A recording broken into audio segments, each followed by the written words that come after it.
حضرت ابن مسعود رضی اللہ تعالیٰ عنہ بیان کرتے ہیں، میں نے نبی کریم صلی اللہ علیہ وسلم سے دریافت کیا کہ اللہ پاک کو کون سا عمل سب سے زیادہ محبوب ہے۔ آپ صلی اللہ علیہ وسلم نے فرمایا، وقت پر نماز ادا کرنا۔ میں نے عرض کیا، پھر کون سا؟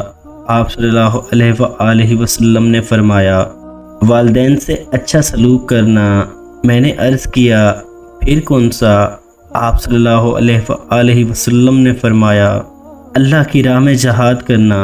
ابن مسعود رضی اللہ تعالیٰ عنہ بیان کرتے ہیں، آپ نے مجھے یہ باتیں بتائیں، اگر میں مزید دریافت کرتا تو آپ مجھے اور زیادہ بتاتے۔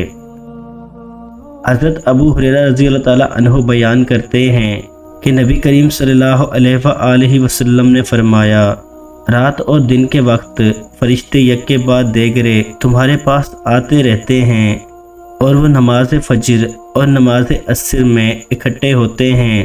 پھر وہ فرشتے جنہوں نے تمہارے ہاں رات بسر کی ہوتی ہے اوپر چڑھتے ہیں۔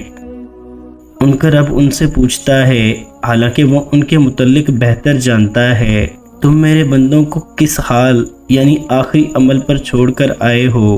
وہ عرض کرتے ہیں، جب ہم ان کے پاس آئے تو وہ اس وقت نماز پڑھ رہے تھے، اور جب ان کے پاس گئے تھے تب بھی وہ نماز پڑھ رہے تھے۔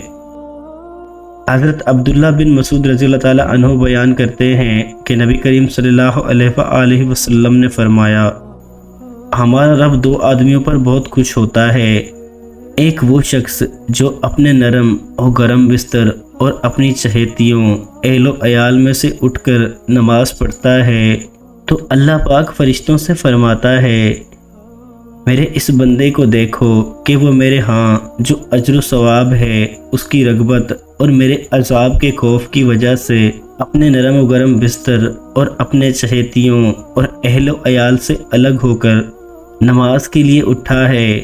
اور دوسرا وہ آدمی جو اللہ کی راہ میں جہاد کرتا ہے تو وہ اپنے ساتھیوں سمیت میدان جنگ سے پیچھے ہٹ جاتا ہے، لیکن پھر یہ جان کر کہ پیچھے ہٹنے سے اسے گناہ ملے گا اور پیش قدمی میں اسے کتنا ثواب ملے گا، تو وہ پلٹ کر آتا ہے حتیٰ کہ اسے شہید کر دیا جاتا ہے۔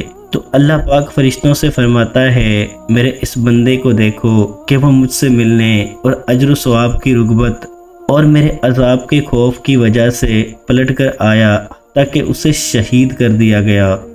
اللہ پاک ہم سب کو احادیث مبارکہ پر عمل کرنے کی توفیق عطا فرمائے۔ اللہ پاک ہم سب کو نیک اعمال کرنے کی توفیق عطا فرمائے۔